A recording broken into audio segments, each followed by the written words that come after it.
everybody. We're about to get underway with the Street Fighter Cross Tekken matches, but we just got to prep you a little bit. We're going to have PROG versus... Kbrad, I think you said? Yeah, that's yes. who's over there PROG right now. We got versus PROG versus Kbrad. Coming up first. Now, I'm a little interested to see what's going to happen. Why? Because we've all seen PROG play vanilla Cross Tekken, if you will. Yeah. And his style... Well, to be honest, I didn't like it. I didn't respect the way he played. He had a Ryu and he had a Kazuya, and I felt that he just abused that power. You know, it was horrible to watch for me. It was painful. I just watched him obliterate through a lot of people. What do you think is going to happen right now? I think he's going to get bodied this time. I'm hoping so. I think he's going to be using brand new characters. Okay. So he's probably not going to know what he's doing at all. Has he ever? Is a better question. Fair enough, yeah. And Kbrad's Cross Tekken skills, have you seen them? I played against him a bunch yesterday. I think he's the best player on the planet right now. Well, he did just come off of a 57 win streak during the interview, so I'm pretty sure he's going to win this, probably 5-0.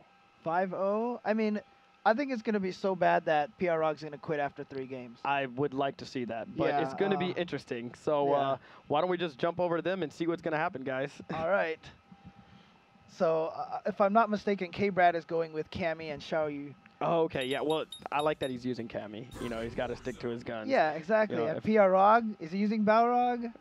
No. So what, should we call him like PR Kazuya or something like that? I don't know what to call him. He's that Puerto Rican Kazuya player, you know, so. But here he goes. So he's going to be going with Kazuya and Akuma. Do you know what any of the changes were with Kazuya thus far? I have a list of some of the stuff over here. Let's bring up the doc. Bring up the log. Exactly. But I know a lot of things. Like, Cammy was really well known in the previous game for being able to jab you until the time was gone, right? Yeah, from 99 seconds, she could jab you all the way until the game was the round was over. Right, so that's gone. And also her jump canceling on the close roundhouse only is possible on hit now. And it's not, you cannot yes. That's a much needed change, I feel, you know, because before you're playing against Cammy, they hit standing roundhouse and all of a sudden they're over your head, you know? Ridiculous. Yeah, but I mean, it looks like a lot of things have actually been buffed for Kazuya, you know, on his standing punches. He got a lot of, well, actually, it says here that the hurt boxes were enlarged. For those people who don't know the difference between hit boxes and hurt boxes. James Chin with that knowledge. Go, break it down for me, James. Wow! And Kbrad takes that first game convincingly. So we're gonna get the PROG pop off very soon. Yeah, exactly. It's gonna happen. Yeah, Yo, I'm so mad. It's coming. It's coming soon. We don't let Eduardo win either, you know. Otherwise, I noticed I can't really hear the buttons from here, but I'm pretty sure even on a silent stick. Oh yeah, he's using that new silent stick technology. But if he wins, he's gonna pop off, and everybody will hear those buttons. Oh yeah, for sure.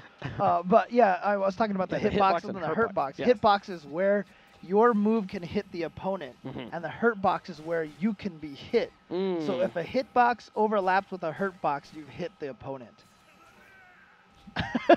Everybody's mind at home right now has exploded all over their monitors with that great knowledge from James Chin. Phenomenal information. I don't know how you know so much. I don't know either, frankly. It's a mystery to me. But the hurt box apparently was enlarged on a few moves. But like crouching light kick, the hitbox was reduced because that was a really good move. So it did seem like they tried to tone him down a little. Because obviously PROG was only using him because he was overpowered. Correct. So they had to lower his abilities. Right. And PROG here tying it up at one round apiece. Now that last round was convincing. I think he might have overheard some of the things that we were saying. And he wanted to prove us wrong. That I actually do know how to play this game and I'm a pretty decent player. Yeah, and Kbrad, you saw there, that close roundhouse for Cammy. Now that you can't jump cancel on block, I honestly don't know why it's there. It's just there to mess you up, pretty much. Because you saw right there, Kbrad, beginning of the round, tried to do a chain, came out with close roundhouse, and he's just gotten bodied since then. Yeah. And that kick right there was an overhead. Yeah. It's so hard to tell. And, you know, he rolled out, and that could have been punished, but PROG missed that meaty attack. Yeah. Oh, there it was. Yeah, there you go. But then he drops the combo like we expect him to do. So, no, I mean, honestly, that's one of the major changes in this game now is that those rolls can be punished at the end. Right. that's huge. That is a huge difference because the characters like Akuma, who Kbrad is also using right now, used to be able to just roll and teleport all the time. Roll and teleport. He was the only character in the game that had essentially a full screen roll. Exactly. You know, you knock him down, you're going to be like, oh, well, I got to chase him all the way to the end of the screen now. Right, that's why Kbrad's using it right now. So, Kbrad dropping his combo. See if he can get back in there. 25 seconds. Are we going to get a timeout? Ooh, no. No, we're going to not. be it. Probably he's going to cancel, but he misses the jump attack. Oh, and gets low shorted. Gets the crouching L kick. I mean, the hard part there, I mean, Kbrad still had a ton of life. Right. And so, you know, Kbrad would have had to do a lot of work to be able to win that match right there. So he had to go in hard, and he got taken out there. Kbrad not going to change his team. Back to the same characters. Here we go. Throws are faster. Throws 5 are frames now instead of 7 frames. Right? Yep. What does that mean? That means that, you know, by the time you activate it, before you had 6 frames, you know, obviously there's 60 frames per second for all the games here. So you had 6 frames, so 1/10 of a second, that before your throw would actually connect. So if someone actually punched, they would hit you if you didn't get your throw out in time. Okay. And that was actually a problem. It was one of the things that made the game very defensive. It was easy to block, and when someone got into range to throw, a lot of the quick moves, like the light punches and light kicks, are only 3 frames, 4 so you frames. just mash on that and you can't get thrown. Right. Okay. You could even hit it after they start to throw and beat them. Yeah. And now they're 5 frame startups, so you only have those 4 frames, so it's a lot harder to react to, and it's going to be much easier to land those throws. Very good. Kbrad is just running a train over Kbrad right now. This is definitely not what I expected to see. Well, maybe Kazuya and Akuma are still overpowered. I don't know. Possible. You know? It's possible. I mean, it really doesn't matter who Kbrad picked. I would have said the same thing. Yeah, I mean, I think that's obviously the only reason why Kbrad is doing so well right now, right? So it couldn't be that, you know, he's good at the game or anything like that. So. Oh, nice! Getting right in there with the, I believe that was electric that he got out. Oh. Knowing him and his execution, I'm sure it was, actually. He doesn't mess that up. Yeah, I mean, it's interesting because Xiao Yu, I feel like she's going to be a really good, effective character up close because a lot of her mix-ups are safe. Like that overhead. Oh, here we go! Nice by Kbrad. Yeah, I mean, the nice thing about Xiao Yu right now is that all of her, you know, a lot of her moves, including ones that do chip damage, you know, even if you block it, you're going to take a little damage. They're safe on block. She can get away after those. Like that overhead as well. I mean, it doesn't cause chip, but if she hits you with it, she gets this big combo afterwards. And if you block it, she's still safe, you know. So she's going to be a super effective character up close. Wow. She just has weakness when she gets far away from you. Oh, nice. I like that. Ooh. Couldn't he have comboed right after that? You got the counter hit? I'd have been able to, yeah. Here we go. He's going to stand right out for good damage. Nice. And, you know, Kbrad was saying a little bit earlier that he just felt like Akuma was doing way more damage than he was in the previous version. I don't think he really gained that many damage boosts. I really think it just has to do with the fact that you do not gain as much recoverable health. Ow! Oh! What's the score now? Is that? It's 2-0 right now in favor of Kbrad. But yeah, I mean, I feel like it's just because you get less recoverable health, and the recoverable health just goes up so much slower now that everything feels like it hurts. Because your character tags out and they come back and they have no life. See, that's what I hated because, like, let's take, you know, Vanilla, for example, Cross Tekken, and I would play against somebody and I was beating them down for the entire round. Theoretically, right? Yeah, well, this is a hypothetical situation. We're speaking hypothetically, you know, and I was beating them down, you know, flow or something in a tournament, you know, maybe at UFGT, you know, something like that. Maybe I was there and I was beating him, and dude, that punch right there is cancelable now. That is so crazy. Oh, wow, that's crazy. That is crazy. You're not trying to hear the rest of my story? I was about to give a good story. It was a hypothetical situation. Oh, so yeah. I want to talk about actual facts. Strictly hypothetically speaking. No, continue with your hypothetical story, Mike. So anyways. Go ahead. Oh, so anyways, all right, I got the okay to continue with this epic story. So, you know, I was beating him down. You know, he had no life with both characters. And what did he do? He just tagged him out twice, you know what I'm saying? Like, he just tagged him out real quick, and they all got their life back right away. So that's how I lost. Oh, gotcha. So now you're saying that 2013, with all these changes, it's fair, and Flow will never beat you hypothetically again. That is absolutely what I'm telling you. But in actuality, I mean, you know, in reality, Flow is going to body you. Well, right? So. you know, because he's such a good player. That was all hypotheticals I was talking about. Yeah. Prog now. And we're going to get a timeout. Here it comes. Well, he managed to switch in Kazuya, and the Kbrad did not get a chance to punish. Okay, here we go, the anti-air. Now it's just about wasting time. He doesn't want to use the meter because he still got the next round to go. So so smart stuff. He just ran from that situation. Prog. Oh, Prog just looked at the salty look. He looked at that minion and he just kind of gave that look like, really? Yeah, okay. Really? Okay. I love it. Yeah, I mean, it's really interesting right now. I mean, the timeouts are going to be definitely less thanks to the higher damage and the less recoverable life. But I also do feel like the you know, with the chain combos not being as effective with less hit confirms now, there's going to be a more careful pace to this game. It's going to be very Street Fighter 4 like now. Yes. Footsies are... The way it was supposed to be, you know, initially, and then some of the changes that happened from the time, you know, I'll just say, you know, since E3, a lot of it's changed. And now it looks like it's starting to get back to where, you know, good footsies are being rewarded. Yeah. This game is going to be so footsie-based now, and I feel like 2 overheads. Good. And I don't even want to call that an overhead. Just... It's an unblockable. Yeah, it's just an unblockable. Unblockable. Who's going to stand block that move? Nobody. No one's going to stand block that move. And that's why Prog uses it. They're only going to use characters with cheap things like unblockable. Nice. They get extra juggle. Now that hit's not supposed to hit. Just building a little meter and using it for timing purposes there. So Kbrad just usually... Yeah. Oh, nice tech. Yeah. You know, it means a lot to tech now, right? Yeah, and he's got him in the corner here. Oh, he's going to be able to juggle because that dive kick's going to cause a knockdown. Oh, into the super. And the super, of course, does damage that cannot be recovered.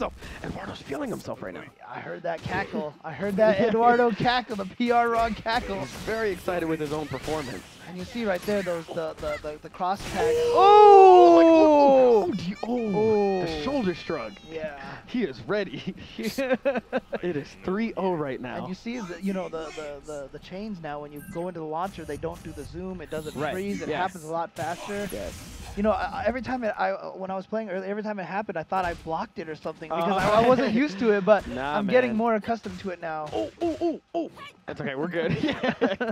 We're good. We're good. Yeah, you earned a very special gift for that one. Yeah, exactly. That was payback for, you know, for the good parts. You know, so.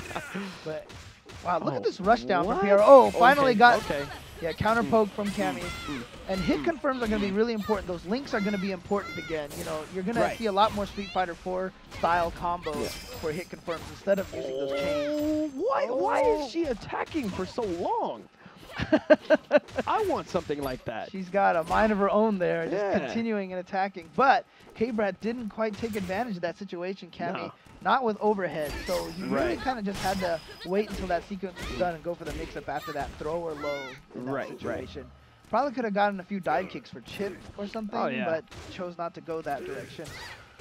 And now Prog with that lame stuff, jumping back, throwing fireballs. Okay, here we go.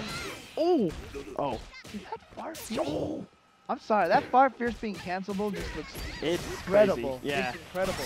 And I also heard his close roundhouse now, the 2-hit axe kick, is cancelable on the second hit. And the second hit, if it hits you out of the air, will ground bounce you.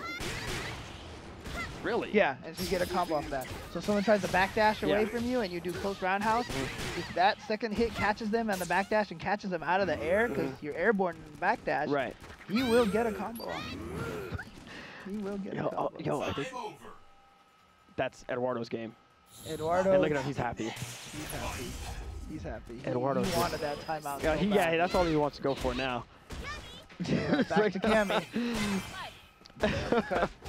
Oh, here we go. He's getting in there. He's going to change. And, you know, because the characters don't recover health as quickly in this game, whether you choose to tag into your teammate is going to be so much more important. Yes, correct. Because in the previous game, it was like every time you had a chance, you might as well do it because they probably got all their life back. Yeah, I got hit. I'm going to tag out and get that life back and bring him back in the next combo and he'll already be full life. Right. But I was noticing even yesterday when I was playing, I would, you know, playing the same style that I would play before, I would just tag in right away. And then my character would come in and there'd be no help. I was like, I just made a big mistake here. It definitely takes some getting used to. Yeah. Right now you also see, you know, how when Xiaoyu gets in there, every time Kbrad gets that knockdown, he's got a mix-up coming again. He's even gotten that overhead to cross up a couple of times. That's ridiculous. So, nice throw, and and a roll forward.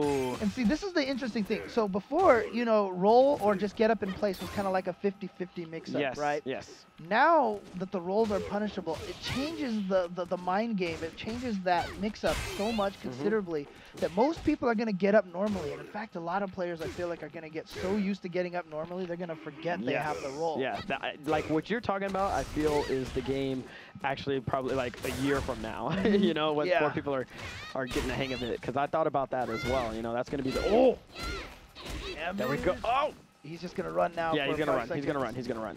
Yeah, and it's, to be honest with you, it's going to be really interesting because the roll now is going to be a way to escape those vortexes, you know, those kind of setups. Right. And it's just going to be such, you know, it's going to throw people off really badly now. See? Like right there. He just rolled forward because he hasn't rolled forward much at all. You know what we need, too, is in this game, we need that element that makes people mad initially, right? Like, when they do something scrubby, the new thing is going to be, why did you roll right there? Yeah. I could have punished you. Why would you roll right there? So that's going to be the next hot thing. Oh no, and there he had the chance, and he didn't punish it. It's a little tricky, because from all the games, fighting games that we've played, it always feels like you kind of wait till the roll finishes, and then there's a recovery period at the end of the roll. Correct. This is different. Yeah, the vulnerable periods are actually in the roll animation, so you have to put the attack a lot earlier than we're used to. Yeah. It's going to definitely take some, you know, getting used to, as we were talking about, but... Oh, here we go. Do something. Do something. Oh, he's countered. Oh, no. And then Kbrad just did not get a good punish off of that. PR Rock, is he going to go? No. Oh, no. Oh, no. But then he drops the combo. I interviewed Kbrad earlier today, and I think that uppercut would best be defined as him playing like a nut right now. Yes, I agree with that. I agree with that. And it looks like with this combo here... Oh, no, he's still good. I want to see some level 3 action. Bring them both in. Where's that? No! Didn't happen. Got kicked with the unblockable. Oh, no. Kicked with the unblockable. And now PR Rog has gone up 4-0 versus Kbrad. 4-0. That was 4. Yeah, they're 4-0. Yeah, it's 4. Yeah, it's 4 right now. This is potentially the last game. Oh, here we go. Just wake up with that crouch LK. May have had the hitbox reduced, but not affecting PR Rog. Look at him run away. Oh, I like that. Roundhouse in the manual launch. You cannot do the standard chain, and people need to do those combos more because they do so much more damage. And I feel like people are definitely going to get more accustomed to using manual launches because the chains are so much weaker in this game. Right. And look at this pressure from Kbrad. That's good. Let's go, Kbrad. I mean, I'm showing non-biased commentary over here. Well, I want to make sure. We can't let PR Raw get 5-0, can we? That is correct. Oh, Kbrad fighting for his life. There's that sweating bullets. I haven't seen him this nervous since seasons beating Dissension. A lot on the line for him right now. Xiaoyu, like I said, very strong character with those mix-ups. He was able to take out Pierrog the last round. Now, overhead. And I swear he wanted to switch cancel that. Yeah. Missed the anti-air. Got Xiaoyu safely in there. There you go. Get those extra juggles. And that position, only get the 2 juggles. Yep. Eduardo just doing it. And Eduardo talking smack. Oh, is he talking? I heard him. He's talking? He was talking. Oh, no. And look at that. Xiaoyu, you're down to almost no life. Oh! 1 round away from getting a 5-0. Oh, no. This could be potentially bad. Okay. Stay strong, Kbrad. Stay strong. It's time to play like a nut. Rog admiring his own damage. Yeah, he's happy with his own performance right now. There we go. There we go. 2, 3. All right, that's all he gets off of that. See, he always jumps over him with that overhead to make sure that when he rolls himself in the direction that he can keep the pressure going. This is not looking. Things are not looking good for Kbrad. Oh, that was the alpha counter. Yeah, So you can't get the combo off of that. Nice. Oh, missed But that. he missed his jump stand pierce. I'm sorry. Oh. And you see that jab press is just not nearly as effective as it used to be. And here comes Kbrad on the verge. But you can see how the pace of the game, I mean, the damage of the game is a lot faster. We have 50 seconds left, and Xiaoyu almost the end of his turn done. Oh, and the throw, and he gets it, and Kbrad defeats Kbrad 5-0. Oh, and that went exactly the opposite of how I expected it to occur. Well, actually, I think it went exactly how I said it would happen. You know, because I always knew from the start that Kbrad was going to win that. Was the best player on the planet? Yeah, yeah. I said Kbrad had like a 97 win streak. When I said that Kbrad was the best player on the planet, what I really meant was that Kbrad was the best player on the planet. Right. But you know what? It's okay because I know what. My nickname for Kbrad is Kbrad sometimes. So that's why, you know, it was backwards. Kbrad Rog. All right. Well, I hope you guys enjoyed that. Actually, we're going to take a quick break right now. We know Kbrad enjoyed that, right? So, you know. He actually